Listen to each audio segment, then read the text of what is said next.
Blog Talk Radio. Welcome to Voices for Change 2.0, the only podcast that focuses on mental health while mixing in movies, music, books, sports, and pop culture. Here are your hosts, Rebecca and Joe Lombardo.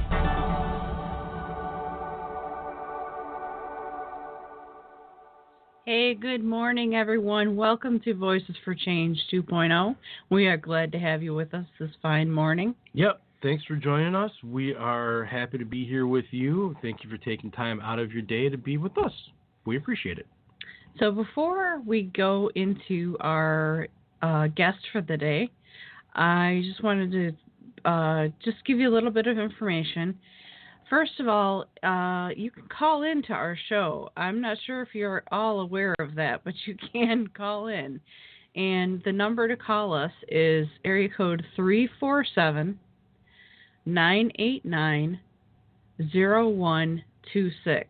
And you can call and ask the guest questions or us questions or whatever you like to do.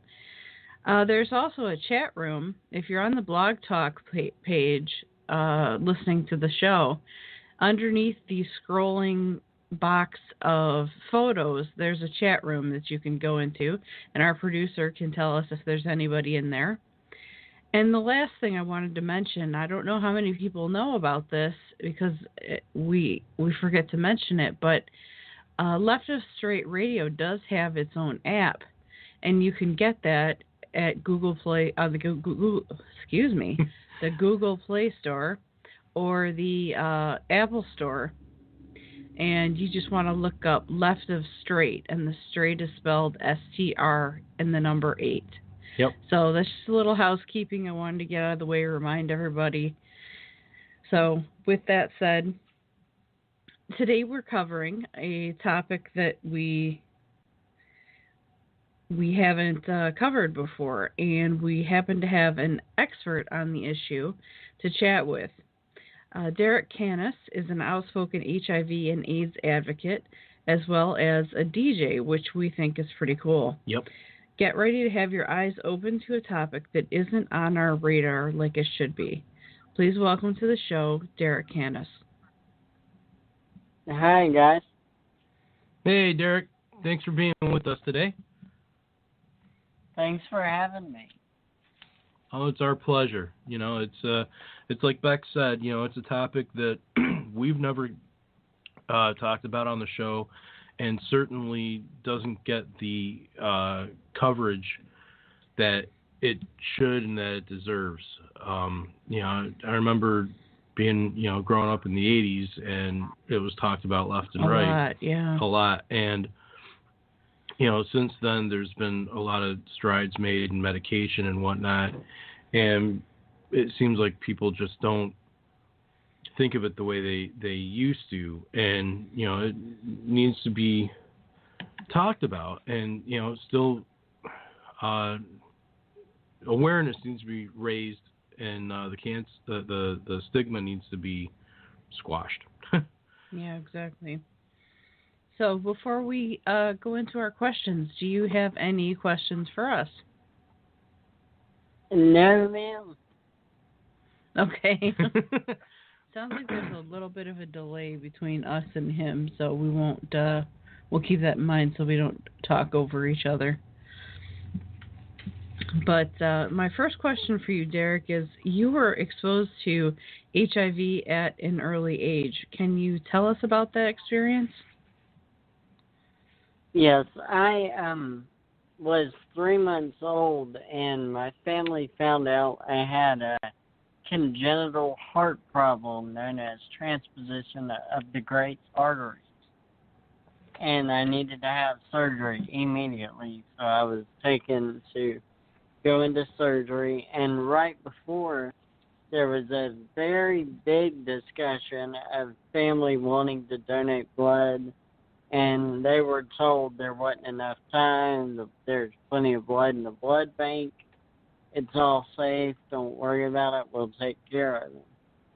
So I went on in through the surgery, and I needed blood transfusions during surgery and during the 3 months post-op. And that 16 years later, I was diagnosed with AIDS after many, many health issues that were all related back to the virus. Wow. That's so tragic. It's heartbreaking. Yeah, we're sorry to hear that you had to go through that, and that must have been a difficult upbringing. With having, you mentioned you were sick all the time, and just. I know when you and I talked the other day, you had mentioned that a lot of it was either attributed to your heart condition, or it was just attributed to just being sick as a kid.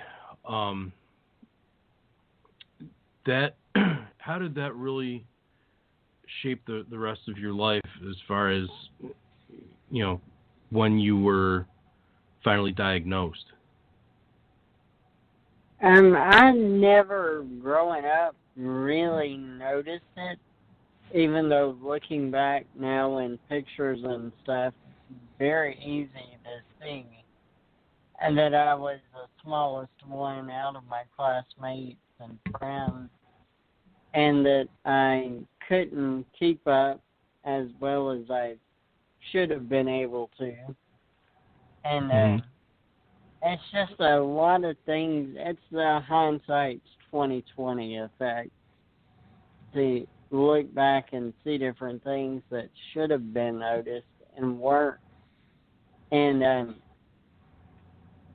it's crazy to see how it all went.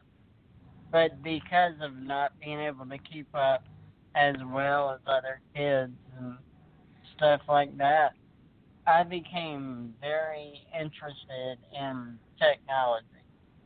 I was 3 years old and able to set up my own NES system in any room of the house.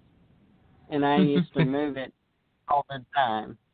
And I learned how to turn on the stereo when I was 2 years old. And I learned a lot about technology, and I became very interested in that because I wasn't able to be the kid that played outside nonstop. Right. And that was, I know you're in your 30s, so that puts you right about that time frame, late 80s when you're a kid, where you didn't have so much the video games and internet and all that stuff, and us being children of the 80s ourselves, you went out and you played with your friends and you ran around and all manner of chaos and everything, and for you to not be able to do that had to have been limiting. Difficult. Yeah, when you look back on what you went through, are you angry about it at all, or have you made peace with it? That's kind of a difficult question. I'm not mad about my younger years. Not at all. I'm mad about the years right after I got diagnosed, because it's just I lost time being mad, and there was no rhyme or reason really for that. I mean, and it's a reaction that I guess is expected, but at the same time, when I look back at all of it, I've gained a lot of extra time that I know even doctors, when they met me right after I was diagnosed, couldn't definitively tell me, yeah, you'll be around 15, 16 years later. So it's the long time is what aggravates me more than any other.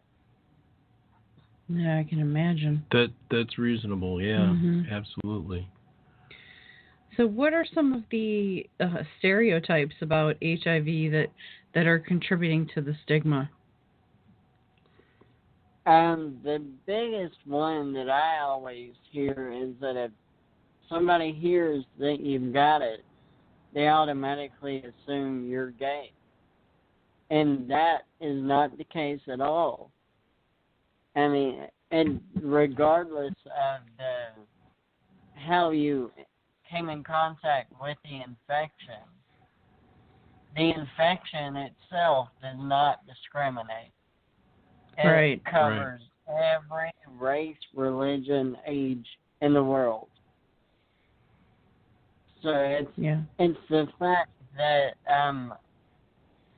the ideas from the 80s are still very, very prevalent today in society. Right.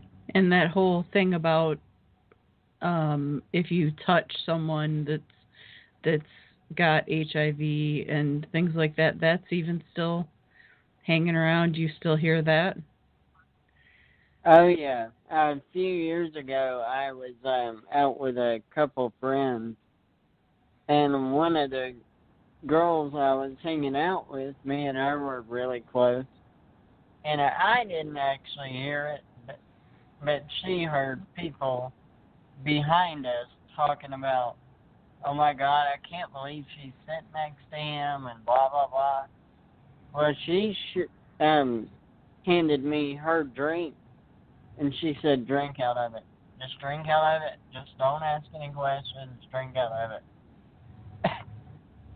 And I did, and the lady behind us got even more vocal, and it ended up at the other table getting up and leaving, and a big discussion started at our table of, can you believe that people are still like that there's still that level of ignorance? Wow. Especially now, you walk around with a computer with us 24/7. It doesn't take 5 minutes to look up an article that will dispel all of that. Yeah. You know, people, I think especially within the last year, we're seeing how closed-minded and ignorant people are and really can be about things, you know, and it's disappointing and it's heartbreaking, you know, because you look at a situation like yours and knowing, you know, the type of strides that have been made medically with HIV and AIDS, you know, the medications that are out there, and I mean you're living proof that people can survive it and thrive it, and it's not a death sentence. And you know, I mean, that's, you know, you've had it since you're 3 months old, you know, and here you are in your 30s, and you know, you're out there kicking ass and taking names, you know. You know, it's trying to. Obviously, my story is a bit different, but you know, with the bipolar disorder and the whole, you know, I can't even think of a word to call the whole group of, you know, disorders that I am coping with, but it's been around long enough that people should understand better now than they do. You know, all bipolar people are not serial killers. We're not all, you know, deranged. You know, just because we have it doesn't mean we're going to flip out and kill everybody in the room. It's, you know, it's ridiculous, and I can sympathize with you as far as the stigma, because, you know, mental illness in general, there's a gigantic stigma surrounding it, and I really can sympathize with you on that. Yeah. what do you think could be done to prevent, situations like this happening in the future? Getting the awareness out there and everything. Where do you think we could go to help open people's eyes on this? I think there should be commercials. As many commercials as you see every day about heartburn and about arthritis and all these other things. Why is there not a commercial about HIV and AIDS? I mean, there's brand new medications out that are once a day that nobody knows about. Wow. I remember back in the day when it was like a basket of pill bottles that you would have to take every single day. Yeah, I remember one of the... When I started, I had the old man 7 days a week, 5 times a day pill box that I used to have to carry around. And I resented that thing. I can imagine. Yeah, absolutely. And just having to deal with all of that is just, especially when you're a kid, knowing that, I gotta take my pills again. Here comes 83 of them. That's gotta mess with you a little bit. It wasn't fun. You kind of pretty much turned into autopilot. Yeah. And I got to the point where I wouldn't even have to wear a watch, and I could go, it's almost 3 o'clock. You just knew. Because of the way I would start feeling. Yeah. It'd be nice if they could come up with one pill for bipolar disorder. I'm on 9. Yeah. So. Oh, wow. Yeah. So yeah, that's not a lot of fun, but. Yeah. How are you feeling now? How's your health now? Do you have any medical or other types of disorders that you have to really stay on top of? And the only other thing I have to stay on top of is pacemakers. They implanted one when I had the original surgery, and I'm on my 4th one now. Wow. And so you have to go and get the batteries checked.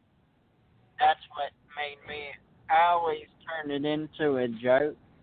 Whenever somebody would call me DJ, I would remind them they're hiring the only battery-operated DJ in the area. It's good that you can have a positive attitude about the whole thing and get a laugh out of it. That's great.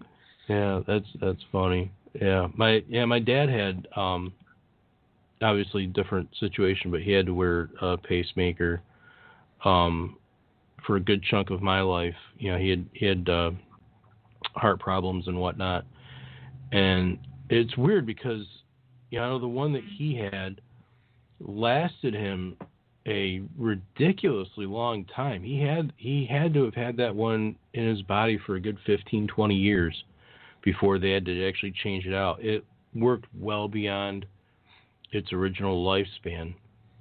And I remember him being freaked out about having to go and get it changed out. And, trying to reassure him, Dad, it'll be okay. My dad was very much, he hated going to the doctor for any reason. So, I hate flying now because of mine. You hate flying, you said? Yeah, my original pacemaker was in my stomach, and the latest one they put in my shoulder. So if I go through a body scanner, it looks like a little battery pack with a lot of wires just going all over the place. I am the first one pulled to the side to, hey, let's talk. Every time. Gotta love Homeland Security for that. All right, well, with that, we're about due for our first break. So here is Casey Lansdale, Living in the Moment.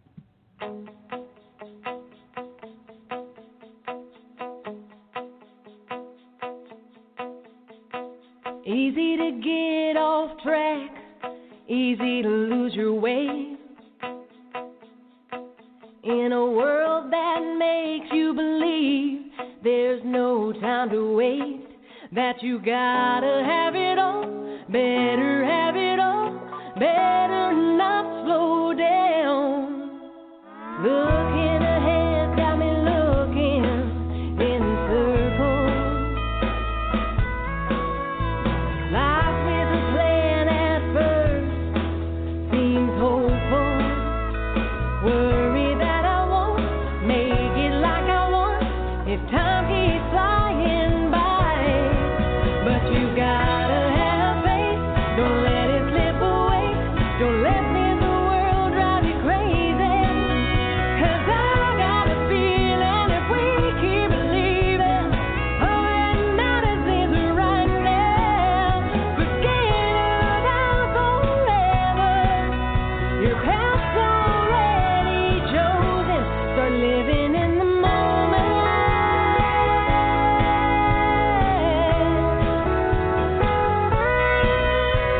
This old world keeps spinning, spinning every day. Just when you think it stops, there's an earthquake rushing you along, telling you to move along. You gotta give yourself a break. You gotta have faith, don't let it slip away. Don't let this world drive you crazy. 'Cause I got a feeling if we keep believing, all that matters is right now. Forget about forever.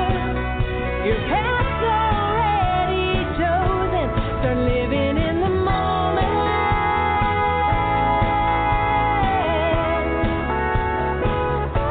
Start living in the moment.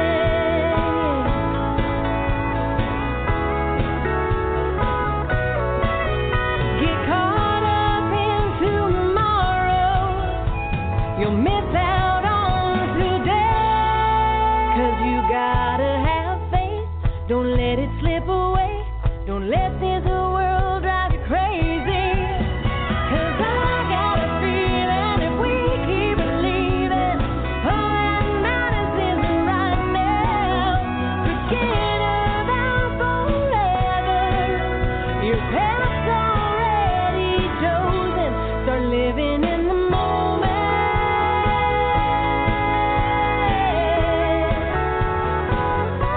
Start living in the moment.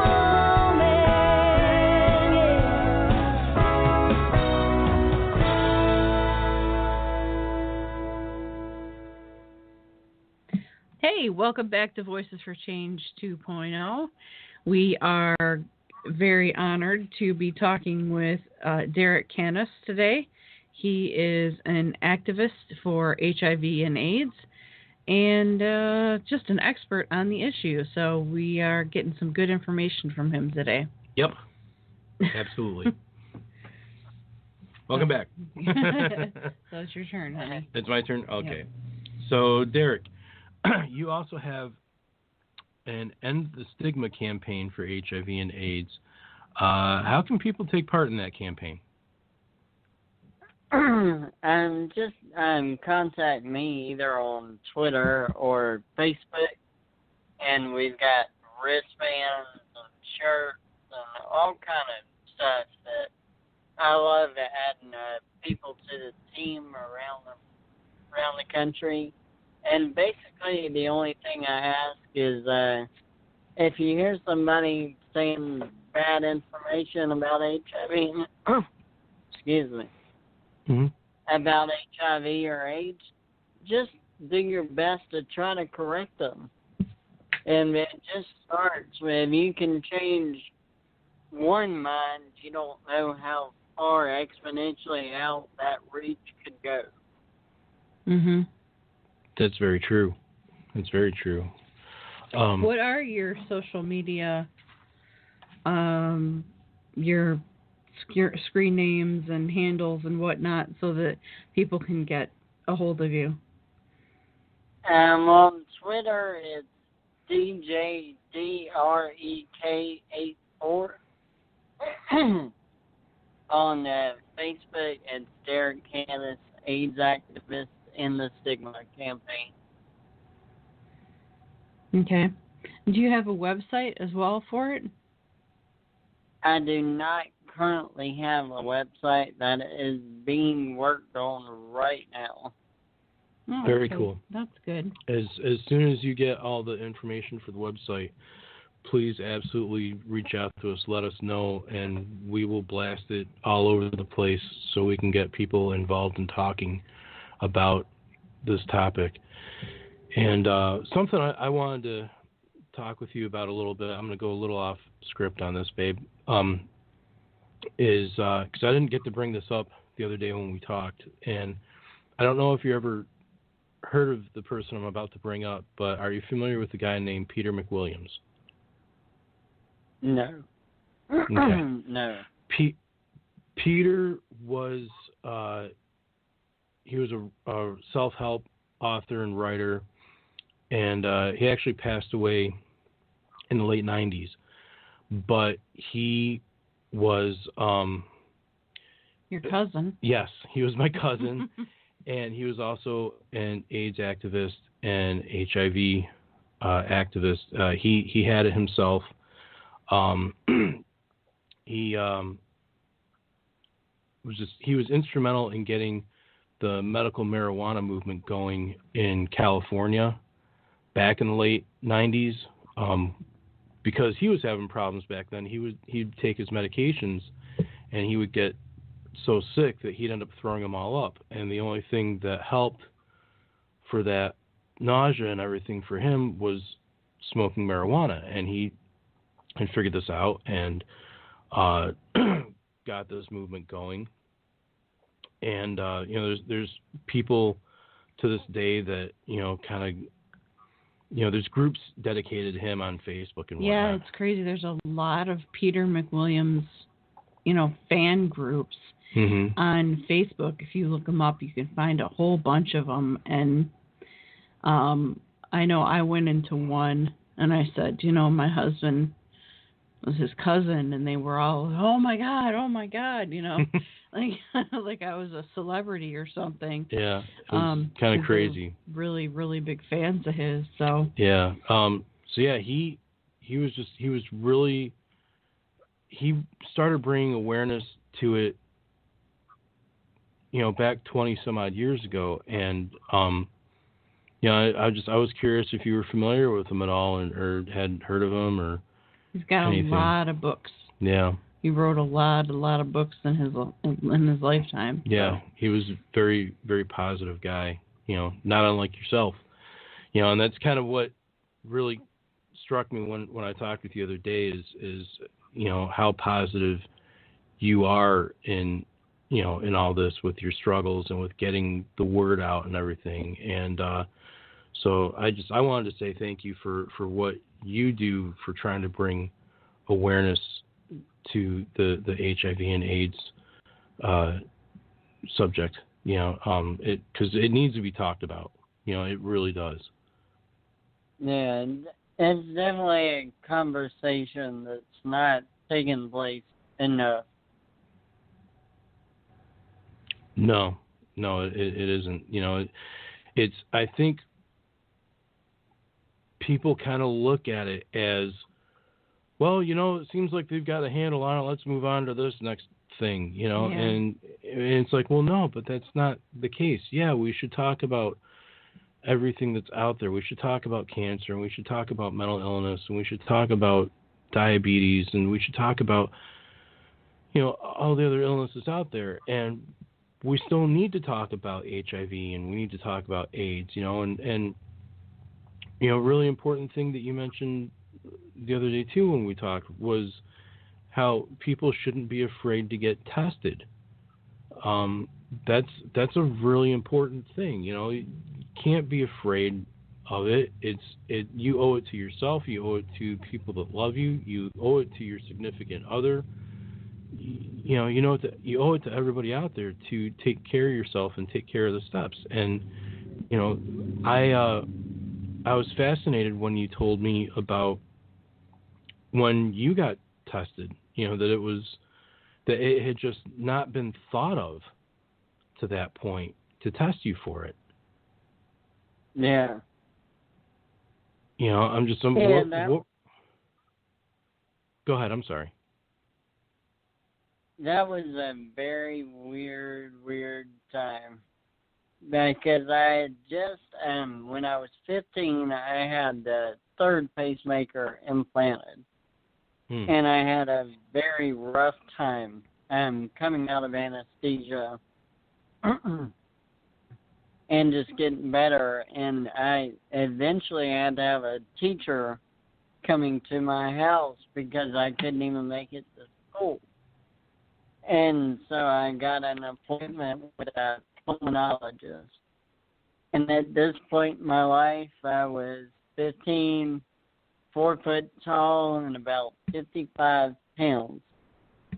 And so I walk into the doctor's office, and he comes over and introduces himself real quick. And he immediately says, "What's wrong with you?" Mm-hmm. And my first thought was, "Nice to meet you too, Doc. How's your day going?" And then Isn't that your job? He politely explained to me, it's not every day a 15-year-old my height and weight walks into his office. So he ran me through every kind of test he could think of. And he ended up sending me down to Gainesville, Florida, which I was definitely not happy about because the last thing you want to do is send my Georgia Bulldog butt down to the home of the Florida Gators. Doesn't go over so they sent me to endocrinology, and they put me on growth hormone. The stuff that all the baseball players and I think a couple other athletes got busted for using. Right. Is now what I would. And that was great. For about a year, little over a year, I took that, and it did very well. I grew a foot in height. I gained about 55 more pounds. And I was being followed by a class at the college because my doctor was the head of immunology. So what they do is they take your medical records, black out your name, and, you're just a patient random number that they look at and, how would you diagnose this? What would you do from here? Right. And they went through a full medical chart review on me, and one girl in class realized I had never had an HIV test. And they came in and asked me to do it. And 2 weeks later, I went back and got the news. Wow. So it wasn't even necessarily a doctor. It was a student that figured out that you had never been tested. It was complete luck. Wow. That blows my mind. Yeah, me too. I mean, good on her for catching it, but that's got to kind of, you take a step back on that one. It's like, well, wait a minute, Where was everybody else? Yeah, jeez. Thank God she caught it. Yeah, really. So do you have any advice for someone that is afraid to get tested or has recently been diagnosed? And fear is completely understandable. I get that. But there's nothing good about not knowing in this situation. The more you know about your health, the more you can protect not only yourself, but those around you. And that's extremely important. This is not a disease that should be feared like it was in the 80s. Now, there's enough information. We all know how it's spread. We all know how it's contracted. And you can take steps that can save not only your life, but the lives of everyone you care about. So why would you not want to do that? Exactly. You know, that's my thought on the thing is, you know, you're, you know, making sure you're okay, you're reassuring, you know, everybody else in your life too. You know, I mean, it's not, you know, there's no shame in it, you know, and that's the, I think the thing that people need to get past, you know, it's you go and you get your test done, and okay, you know, and then, you know, are you afraid of what the result might be? I mean, if you're, you know, yeah, I mean, but it's no different than being afraid of, you know, getting tested for cancer or anything else, you know, and then, you know, God forbid if you have it, then, you know, you take the next steps, you know, but, you know, it's like we said earlier, you know, you can live and thrive with this and have a full life. You know, it's not like it was back in the 60s, 70s. 80s. Well, it was around in the 60s and the 70s. Remember we watched that movie? Oh, yeah. Yeah, we watched a movie. It was called A Paper Heart. Wasn't that what it was? Was it that or was it Normal Heart? I don't remember now what the title of the movie was. I remember which one you're talking about, but look it up on your phone. It's a really good one to watch, and it's probably close to 30 years old now, but it's called And the Band Played On. Oh, and yeah. it's about that CDC team that discovered the virus. And it gives you a very good timeline up to, I think, 93 or 94. Yeah. That's what I watch.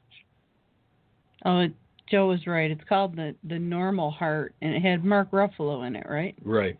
Mark Ruffalo is fantastic, and he takes on every role and he becomes that role. He's so fantastic. If you can watch the Normal Heart, we ended up buying it on Amazon, and it was exceptional. It was a very, very good film. Yeah. I think you would like it. Yep. I'll check that out. I want to change things up a little bit, Derek, because there's another part to your life besides, you know, being an HIV and AIDS activist, and that is that you are a DJ. So I would like to know, being a musician myself, how did you become a DJ, and what type of events do you take part in? This is actually going to be one of the dumbest, probably funniest stories you'll ever hear. I'm good with dumb and fun. It all started when I was too young to actually be going out. A friend of mine who knew the owners of the little bar we would go to got me in. And they had karaoke.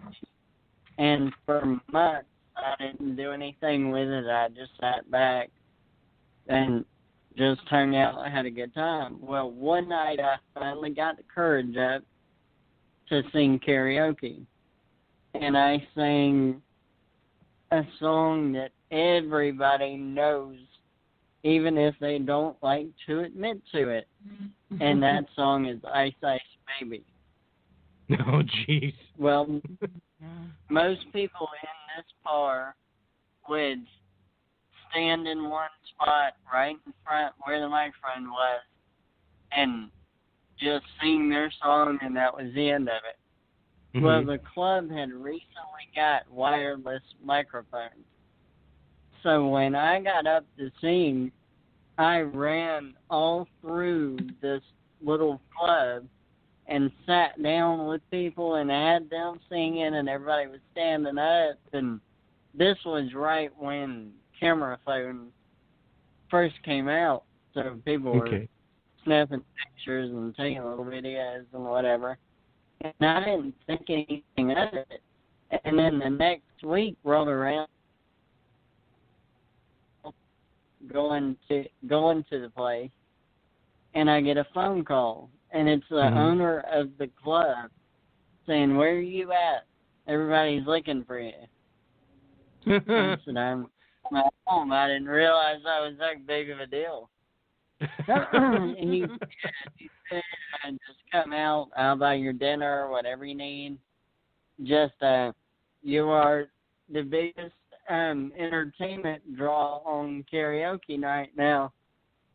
And so from that, I ended up hanging out with his DJs. And this was right when CDs were going out and everything was going to on the hard drives. And I was into technology. I knew all about that. So they kept showing me more and more, saying, "You know more about what the company's about to buy than we do." So I ended up training guys that had been DJing for 15, 20 years how to now use high-tech DJ equipment. And that's how my career started. That's awesome.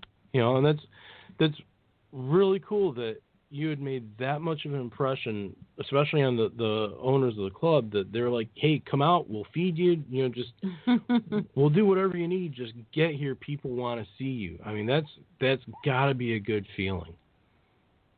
And I ended up, my first job was at a club that wasn't his club, and he was after me every weekend going, "Come on, you want to come here?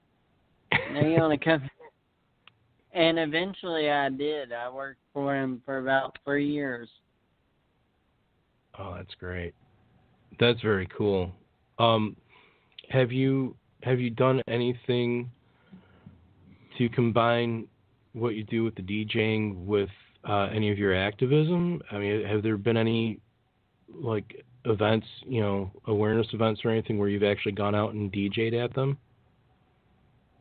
No, not yet. I haven't had the opportunity. I mean, there's a couple bigger organizations in bigger cities near me that have kind of shown interest in me doing something, but as of today, no, I haven't. I've had the opportunity to work for the American Cancer Society, the American Heart Association, and Wounded Warriors.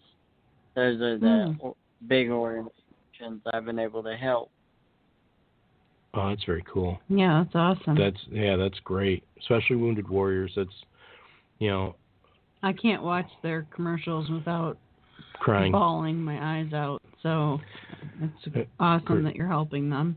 Of course, then again, that we were making a list at that time of everything that made her cry, and there were some ridiculous things on there too. So I cry at dog shows. So I do, honest to God. Like, if a dog wins, I'm bawling. I'm so happy for that damn dog. I have to send you the video of my dog eating waves. Yeah, he'll get up on his back leg and wave at you. That's awesome. It's all just a low gimmick to get a treat. Oh, that's great. So, do you have any projects that you're working on for the future? I am currently working with a ghostwriter on a book. Okay, that sounds good. How's that coming? It's coming along very well. It's something I wish I would have done probably a few years ago, but Well, Glad to be better doing late it than now. never. Yeah, better late than never on that one. Let us know when it's done and ready to come out. We'd love to have you, back on to help promote it by all means. Yeah, definitely. That's the thing with us. All kind of crazy, funny stories and stuff. Because you land in so many awkward situations in hospitals, and that's what a lot of this book's about. But that's good. I mean one thing that we saw when Beck put her book out was how many people responded saying, "Oh my God, I thought I was alone." It's great to see that you went through this too, and that this is not strange and blah blah blah. And having a book like yours that you're working on come out, can show people, hey, this is a crazy thing that happened to me when I was in the hospital, for example, and if this has happened to you, you're not alone. There's a camaraderie to community, Yeah. When you get a few people that have had similar life experiences together that have previously felt isolated and alone, suddenly they're not so alone, and they have a voice, and they can speak out and raise awareness, and that's a huge thing, Definitely. That's one thing I've seen, That's especially what we're with all Twitter. Here for. Yeah, yeah, to raise each other up for sure. December 1st is World AIDS Day. Do you have any plans? I know this is just August, but December is a while from now. Do you have any plans on anything for that yet? I'm looking at a couple events out in Hollywood, California to possibly go to. They do a lot of big events and stuff out there. They're in New York. I'm looking all over right now, kind of in the planning stage of that. Oh, that's great. That, and it's probably a good time to start working on that now, and get a good game plan. That way you've got it all, got your ducks in a row, if you will. Mm-hmm. Cool. Hollywood. Have you been to Hollywood yet? I went a couple years ago to an event for a tree lighting at Hollywood and Highland that was dedicated to HIV and AIDS patients. Okay. And that Very was cool. pretty neat. Yeah, I love Hollywood. It's been probably 17, 18 years since I've been out there, but I love it. I love visiting that area and seeing everything. Of course, I always do all the touristy stuff, so that's me. Yeah. I've actually never been, so I'd like to go sometime myself. Yeah. My cousin Peter that I was telling you about actually lived out there, lived in Laurel Canyon, and it was beautiful. The house that he had, it actually overlooked LA, and it was just the coolest view. It was really, really cool. I gotta admit, I miss the guy. He was an incredible influence in my life. A lot of the stuff that he talked about, to this day, I take to heart. Because he was a social justice warrior, man. He covered everything. So we've got a question that came in, and the person that asked it is wondering if you know about PrEP, P-R-E-P. It's a new drug that makes transmitting AIDS close to 0%. Yes, and I am currently taking that. Oh wow. Great. That's awesome. How's it working out for you? I mean, is it? doing really good. I got switched over to it and just kind of got burnt out on a regimen of multiple times a day. And it's once a day pill, and it takes a lot of the stress and worry out. Did I take my meds today? Because it's real easy to know. Yeah, I stopped and took that one pill. Yeah, definitely. That's gotta make it a little bit easier.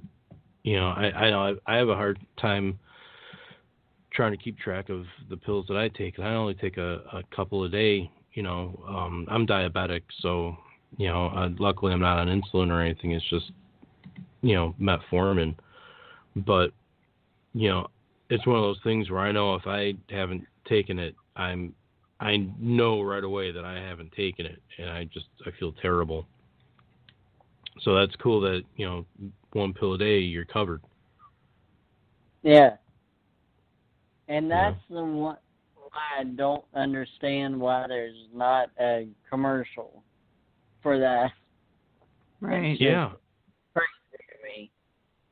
Yeah, there's no reason why they shouldn't be.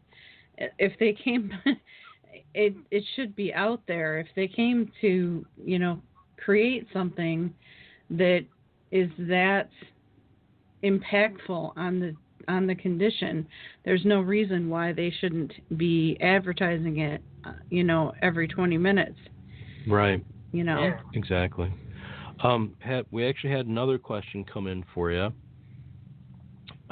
This person wants to know how you go about telling your partners that you have AIDS, and do you have a sense of how soon you should bring it up? There is no right or wrong time of when to bring it up. Just make sure you're using protection before you bring it up.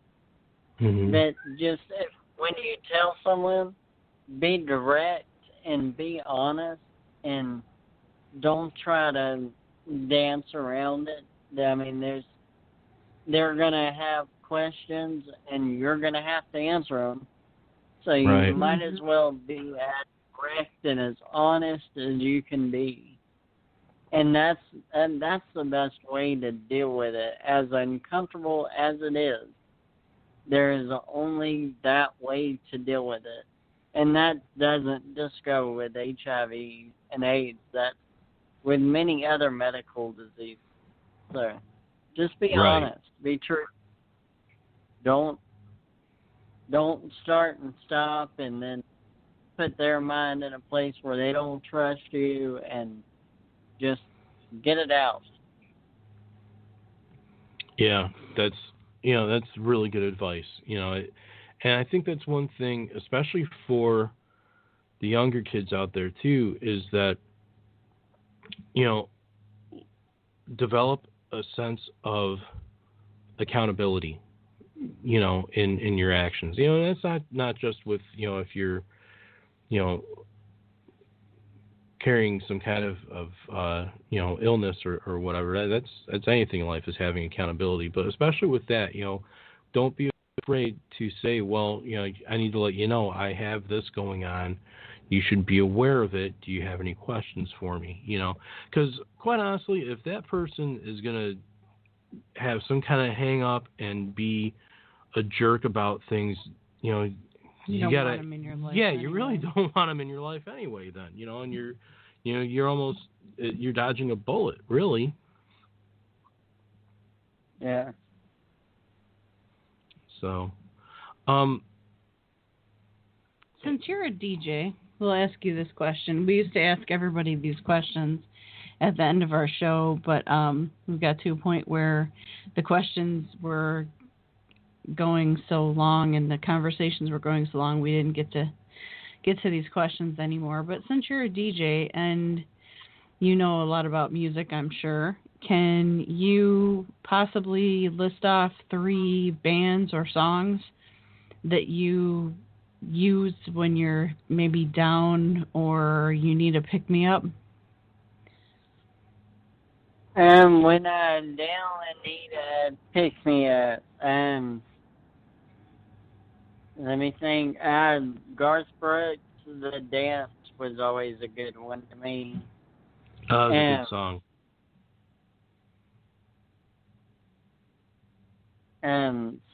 I'm trying to think of the name of the band.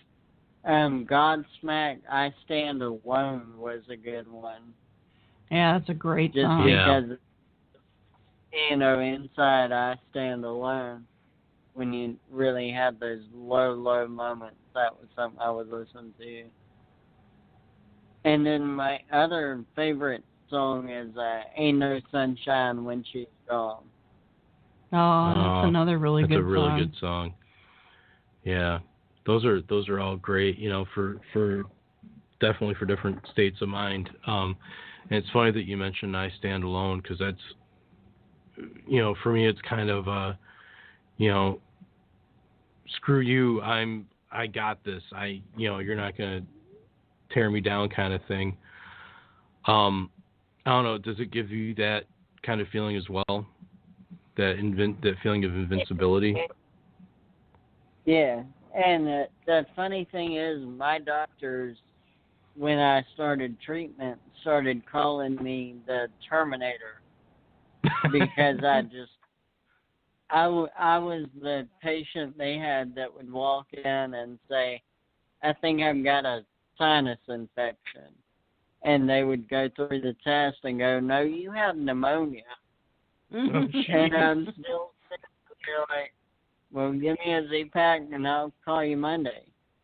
Like, I'm not feeling bad. I don't feel pain the way a lot of people recognize pain. And it's because of the heart surgery so young that my body got used to a very high level of pain. So I'm a very kind of odd patient for a doctor in that sense. It's very resilient. Yeah, definitely. Yeah, it won't bother me a day ago. I'll put up with it for weeks until it just drives me crazy. And then they're going, do you realize how deadly this could have been? And I'm just sitting there smiling going, well, I made it to the office, so it's your turn to fix it, Doc. Yeah, I'm the one that works stuff, and they gotta fix it. That's awesome. That's awesome. Well, we have come to the end of our time with you for today, Derek, and we're sad about that because we've enjoyed talking to you and we've learned a lot, and we just really wish you the best for all your future endeavors. And when your book comes out, make sure you let me know because I can help you promote it a little bit with, I have multiple accounts in multiple places.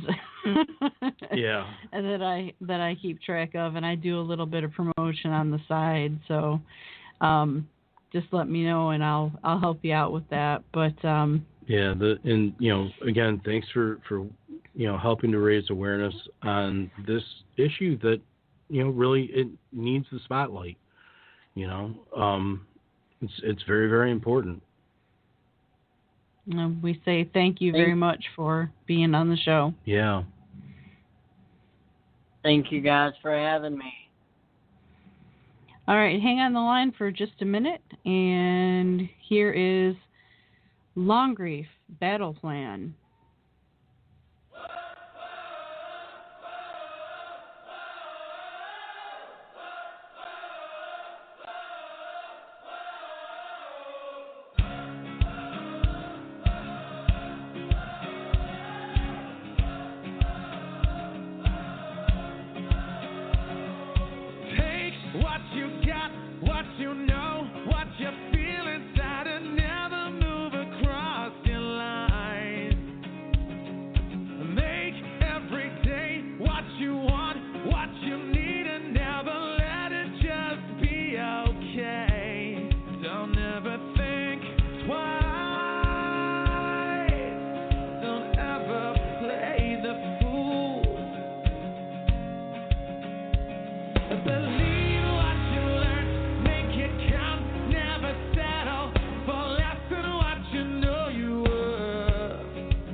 Join us next week as Rebecca and Joe continue to battle the stigma of mental illness. Follow us on Twitter at Voices for Change RJ and on Facebook at Voices for Change 2.0. Is that the new iPhone? Yeah, got it on T-Mobile. Fastest iPhone deserves America's fastest LTE network. Introducing the amazing iPhone 8. It's the best iPhone yet, now on America's best unlimited network. For a limited time, save up to $300 on the amazing iPhone 8 after 24 monthly bill credits. And now join T-Mobile's iPhone upgrade program for free. Eligible trade-in and finance agreement required. If you cancel service, you may lose promo credits. Contact us for details. Video at 480p. Small fraction of users over 50 gigs per month may have reduced speed. See store for details.